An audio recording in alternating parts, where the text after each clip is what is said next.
Narrow networks and prior authorizations. Two major ways that Advantage plans limit costs in such a way that makes the experience worse for the beneficiary are narrow networks and prior authorizations.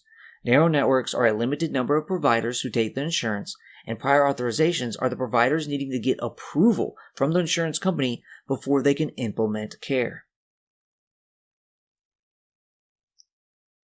Prior authorizations and denials. The goal of prior authorization is to counteract the provider's financial incentive to use the most expensive interventions and to counteract the patients who've met their deductible or maximum out-of-pocket from doing the same. For example, under traditional Medicare, oncologists get paid for doctor-administered drugs based on a percentage of the drug's cost, meaning they have an incentive to use more expensive drugs. Advantage can limit this with utilization tools like prior authorization, step therapy, and quantity limits. The price of cancer drugs can vary widely, and the more expensive ones are not necessarily better. Without utilization tools, doctors have the incentive to use the most expensive drugs. Additionally, because traditional Medicare lacks utilization management, providers can get paid more by increasing their volume of care more than is medically necessary.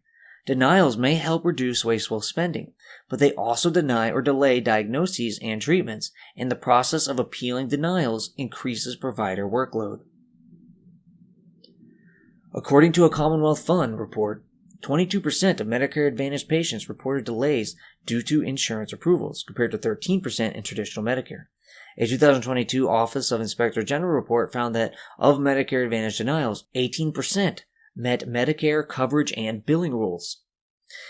They said most of these were caused by human or system processing errors. In these cases, a human may have overlooked a document, or insurance company's system may not have been updated or programmed correctly.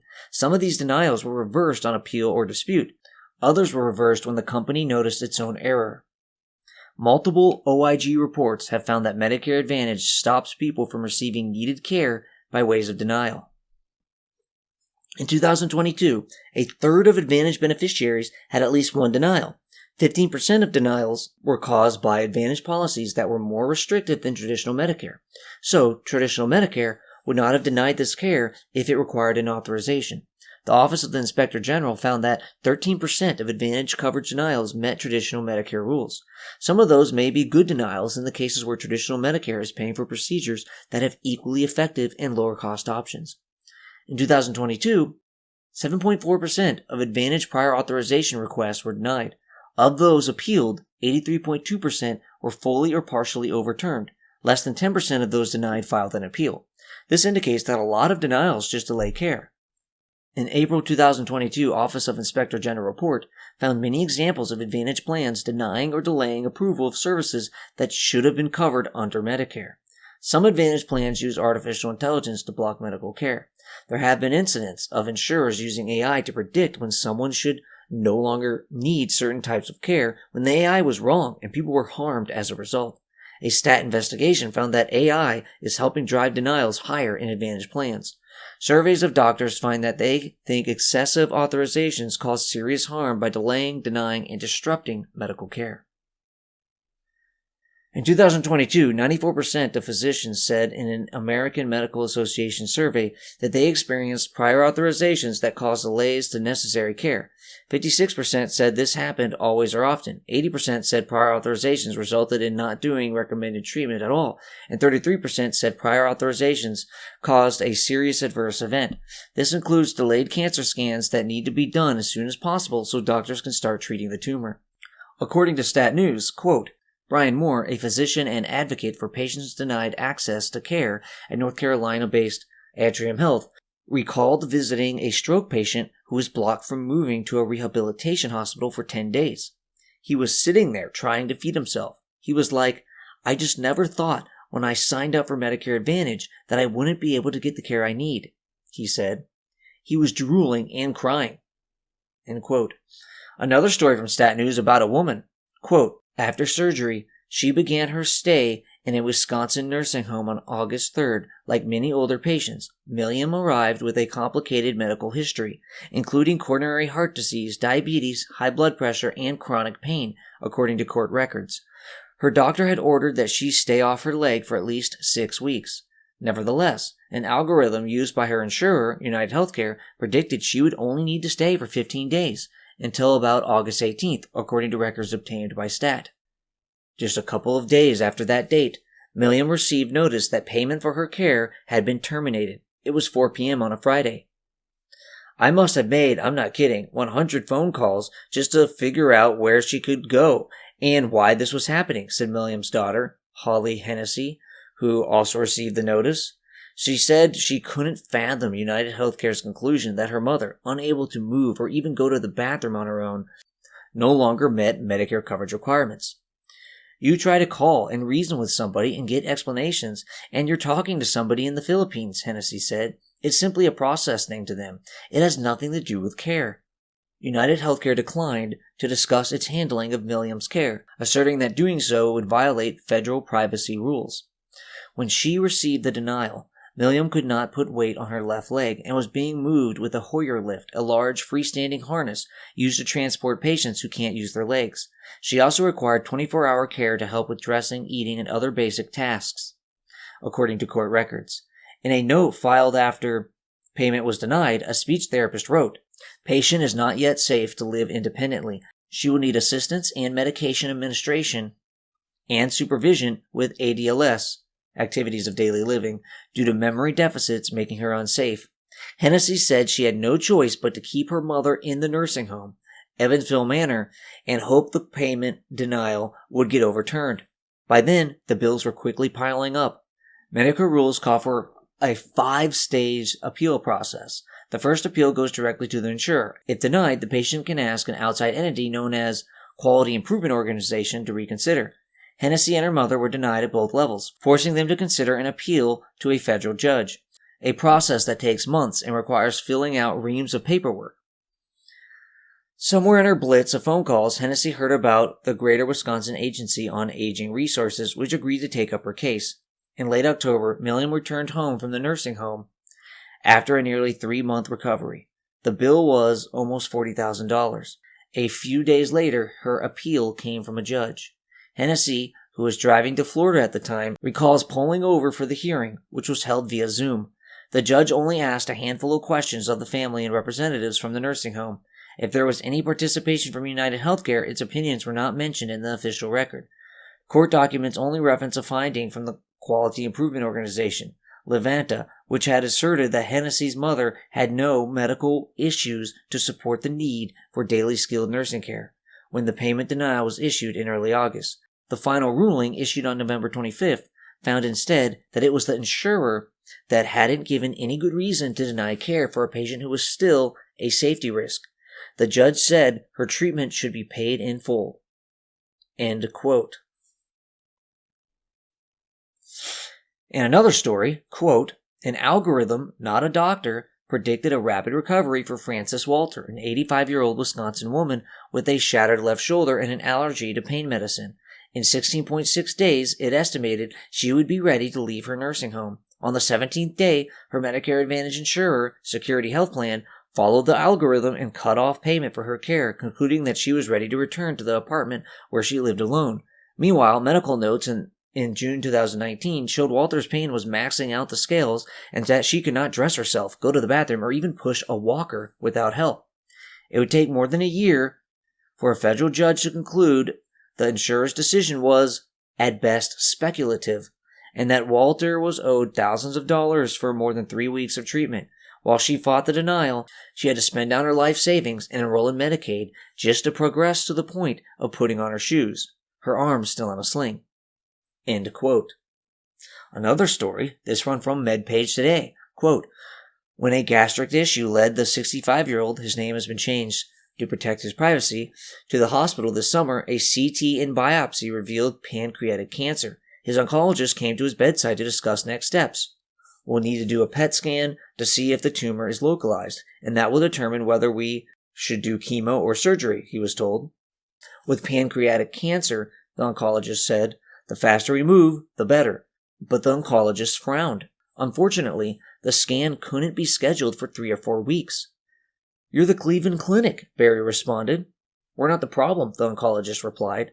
"We have to get approval from your insurance. We'll submit it, they'll reject it, there's a lot of back and forth." Barry was puzzled. He had avoided signing up with a Medicare Advantage plan after his broker warned him that those enrollees often had to wait for prior authorization review, which delayed care for weeks to months. Just to be clear, he said, I'm not in Medicare Advantage. I have regular Medicare with a supplemental. The oncologist's whole demeanor changed. He told MedPage Today. The frown became a smile. Well then, we can go a lot faster, he was told. He got his PET, his PET study, 3 days later. Barry said a 4-week wait would be intolerable. More importantly, he said, the sooner I could begin, the less chance the tumor would have to grow or spread elsewhere and become much more difficult to treat. End quote.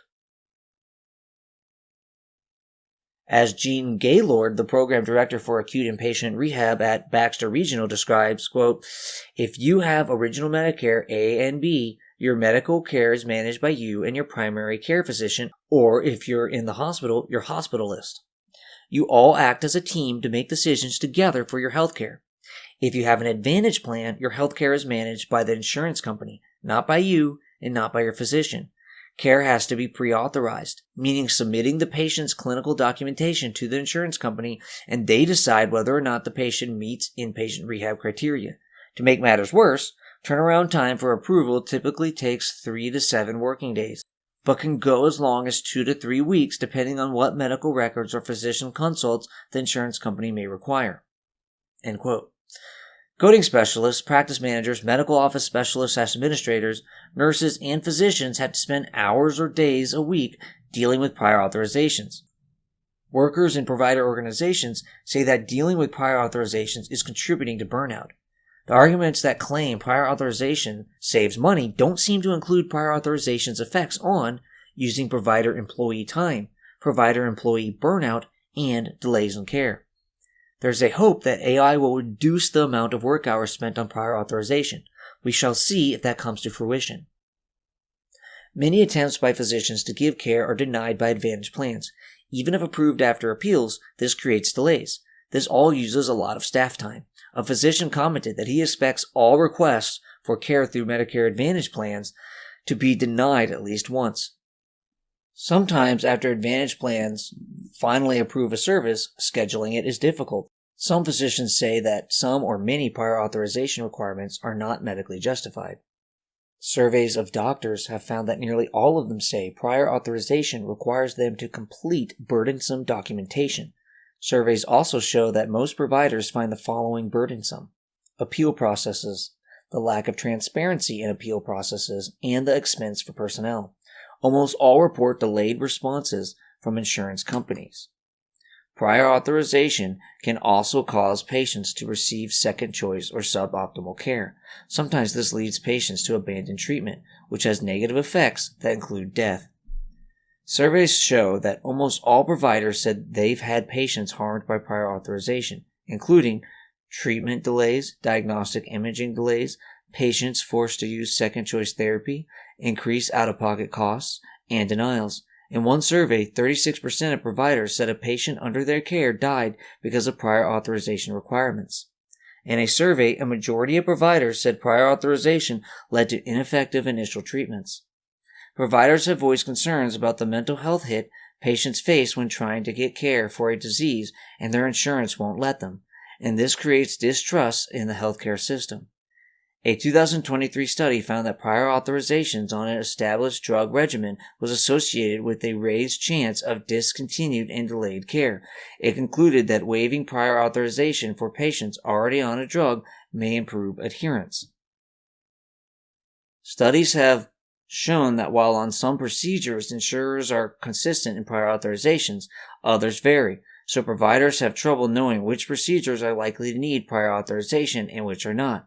It also suggests that prior authorizations are not based on clear evaluations of the general medical necessity of a procedure. A 2024 paper found that insurer gatekeeping significantly lowers healthcare utilization and spending, including for services that patients need for their chronic diseases. It also modeled that gatekeeping causes patients to use less preferred hospitals.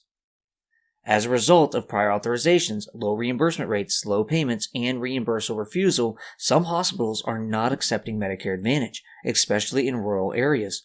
The problems with Medicare Advantage threaten the survival of some rural hospitals. When a hospital is the only major hospital in an area, they may feel obligated to accept Advantage plans because potential patients won't have a local hospital to turn to. This gives Medicare Advantage insurance companies huge leverage, but some hospitals are just too fed up with the burdens placed upon them by Advantage plans. Hospital officials have said that Advantage plans will take a week to approve care, then only offer to pay for 3 nights, deny coverage after previously approving it, demanding their money back, claim a hospital is out of network when it is not, deny basic routine tests, and refuse to pay for rehabilitation, attempting to override doctors who say patients should stay in the facility monitored. The CEO of the St. Charles Health System said that Medicare Advantage just hasn't lived up to the promise. A promise intended to promote seamless and higher quality care has instead become a fragmented patchwork of administrative delays, denials, and frustrations. The sicker you are, the more hurdles you and your care teams face. The CEO of Alliance Healthcare said about Advantage plans, they don't want to reimburse for anything. Deny, deny, deny. They are taking over Medicare, and they are taking advantage of elderly patients. The CEO of the Brookings Hospital System in Brookings, South Dakota said, the difference between original Medicare and Medicare Advantage is vast. Advantage plans pay less, don't follow medical policy, coverage, billing, and payment rules and procedures, and they are always trying to figure out how to deny payment for services. There are many horror stories of people dealing with life-threatening and often life-ending illnesses that while fighting these medical problems, they and their families also had to fight with advantaged insurance companies refusing to pay for the care their doctors recommended. This leads people to scramble to find ways to pay for the care and to waste time fighting with the insurance company. Physicians often complain about the peer-to-peer conversations needed with insurance companies to get care paid for. One physician is quoted saying that the doctor from the insurance company wasn't discussing the patient's issue like a doctor, but like someone who needed to hit the right combination of checkboxes for the insurance company to approve the care. Some doctors have complained that doctors who work for insurance companies who are involved in approving care are too focused on the results of general studies and don't value the judgment and experience of the treating physician who has actually personally examined the patient. In 2023, the Nebraska Hospital Association issued a report saying that 90% of hospitals in the state said Advantage plans had a negative impact on care. Over 92% said Advantage authorizations delayed necessary care, and 87% said getting placements for patients in need of medical care after hospital discharge was more difficult. Nursing homes were less likely to accept Advantage patients, so hospitals had to tell patients to pay for care out of pocket or find a nursing home that will take them. One hospital doctor said, any study we order, X-ray, CT scan, MRI, stress test, they're going to deny. With straight Medicare, we just schedule it. He said his staff spends 1/4 of their time attempting to persuade Advantage plans to allow tests or treatment. This is a much larger burden on small rural hospitals who have smaller staffs. Some hospital executives believe denials are a strategy to make more money by paying less claims. San Diego endocrinologist Paul Speckert said that he has to tell patients that, with Advantage, people have less access, a limited network, and may not be able to see the best specialist for their particular problem. Speckert believes that Advantage plans delay paying providers in order to cut down on usage and save money. If care is not pre-approved, patients risk the insurance plan refusing to pay at all. Journalists have uncovered many sad stories of people who got needed health care and were faced with a big insurance company refusing to pay. In 2022, looking at claims data, researchers found that 1/3 of Advantage enrollees had a denial for one or more services each year. 15% of those denials were based on Advantage policies that were stricter than traditional Medicare rules. To be fair, traditional Medicare's coverage rules are sometimes unclear, making it a difficult standard to match if one wanted to match Advantage plans to traditional coverage rules. On financial filings, United Healthcare said government rates on Medicare Advantage plans can fall below cost trends, so the company can seek to justify our medical and operating cost management and adjust member benefits. This is an example of a big insurance company confirming that they use cost management tools like prior authorization for the sake of profits. If these profits don't always coincide with what's best for the patient, then that is bad news for the patient. One patient had major trouble with Advantage plans refusing to pay for her care. She switched to traditional Medicare with a supplement and said, "Everything is fine now." Some seniors have an issue where Advantage plans will pay for acute care like a surgery, but then won't authorize rehabilitation like physical or occupational therapy. Prior authorizations have to be done for each phase of a treatment, like when a stroke patient goes from hospital to rehab to in-home care and then also needs some medical equipment. Ideally, denials by Advantage plans are preventing wasteful spending and the wasteful use of medical resources. But there's a tension between preventing waste and denying legitimate care. There's no perfect system that separates waste from good care. For-profit health insurance companies had the incentive to cut as much spending as possible. The U.S. spends far more in healthcare than peer countries and without better health outcomes. Americans don't use healthcare much more than other countries, but they do spend more. So the main problem with high U.S. healthcare spending is not due to overuse. Studies have shown this. The problem is high prices. U.S. healthcare per use of the same service or item is more expensive here than elsewhere. For medical services that Americans use more than other countries, U.S. prices are higher. For medical services that Americans use less than other countries, U.S. prices are higher. If the main problem isn't overuse, then a Medicare Advantage system whose primary mechanism for controlling costs is limiting healthcare use is not going to be key in solving U.S. overspending on healthcare. Now, denials and prior authorizations can limit not simply volume, but the type of care, so it can lower per-use costs. However, other countries aren't simply cheaper because they use cheaper procedures. For the same medical intervention, other countries are cheaper, and this is driving high U.S. healthcare costs. The problem is the prices. Advantage, far too often, takes people who will die in 3 months and forces them into a denial appeals process that takes up to 2.5 years. Relatives of family members who die while on Medicare Advantage more often reported that their care was not excellent and that they were not kept well informed in the month before their family member died, compared to the family members of relatives who died on traditional Medicare. The difficulty at end of life and increased switching are likely caused by narrow networks and difficulties with prior authorizations. People in Medicare Advantage are less likely to have MRIs covered. After a hospitalization, they are less likely to get inpatient rehabilitation services and skilled nursing services. The OIG said that the cheaper alternatives covered by Advantage plans did not meet the patient's needs, and that testing delays hurt patients.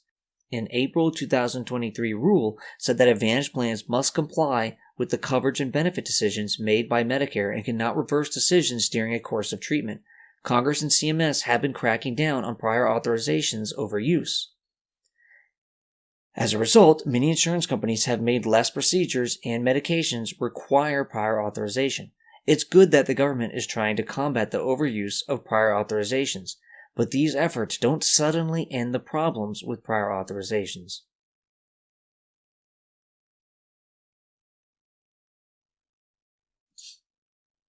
Narrow networks. One way to limit costs is to only include doctors that give the insurer a good deal, or sashand, doctors who have a record of less costly healthcare spending. Using networks, Advantage plans can use doctors that tend to only apply needed medical care. This can make it difficult to see one's preferred doctor. Worse, if one has a particular ailment that specific doctors or facilities specialize in, you can be out of luck if those providers are not in your network. Narrow networks are the worst in rural areas. Sometimes the only providers in network are far away, requiring significant travel. Narrow networks can discourage using healthcare by having limited doctors who are far away or not ideal for one's preferences or needs. Narrow networks also worsen the issue of changing plans. When on a new plan, enrollees often can't see their old doctors and may have to get all the tests done again by new providers. A study looking at access to cardiac surgeons for coronary artery bypass grafting and heart valve surgery in California and New York found that for large metropolitan areas, those in Advantage had some limitations, but had similar access to those in traditional Medicare. Outside of large metropolitan areas, access for Advantage enrollees was worse due to healthcare market challenges and restrictions from the insurer. Health insurance companies buy providers and can then incentivize enrollees to use those providers by putting providers they own in their network. Rather than choosing providers based on who provides the best or most efficient care, insurance companies can choose providers based on which ones they own so they keep all the money spent. If this creates a lack of competition in things like home health, customers may think that is just how home health works and not even realize how unnecessarily bad the service is. Narrow networks can make certain types of providers so rare that it is difficult to use them at all. This effectively disallows certain types of care, and if that is the care a senior needs for their issue, that's too fucking bad. Some enrollees have said that they have been diagnosed with new medical problems and could not find care under Advantage plans. Advantage plans also apparently can have a problem with ghost networks whereby the providers either don't exist at all or are not available to provide care. A 2023 study found that Advantage psychiatrist networks tended to be particularly narrow. In general, Advantage has had a particular problem with access to mental care. Advantage plans change. In 2023, Medicare Advantage customers used their insurance more than expected, cutting into profits. Insurance companies responded by downsizing plans, lowering benefits, raising copays, and increasing drug deductibles. This included ending less profitable plans. People enrolled in them had no choice but to sign up for a more expensive or less generous plan. These companies were accustomed to the margins they were getting and were willing and able to put more cost on the Medicare beneficiary to maintain those margins. Advantage will still likely be robust in 2025, but members will pay more for drugs and medical care. So, an advantage of traditional Medicare is the consistency you get in your benefits, while Advantage benefits can change from year to year. Advantage plans change all the time. There is a review and plans change or are ended. Companies are bought out. The plan you have today may not be the plan available next year or in 10 or 20 years.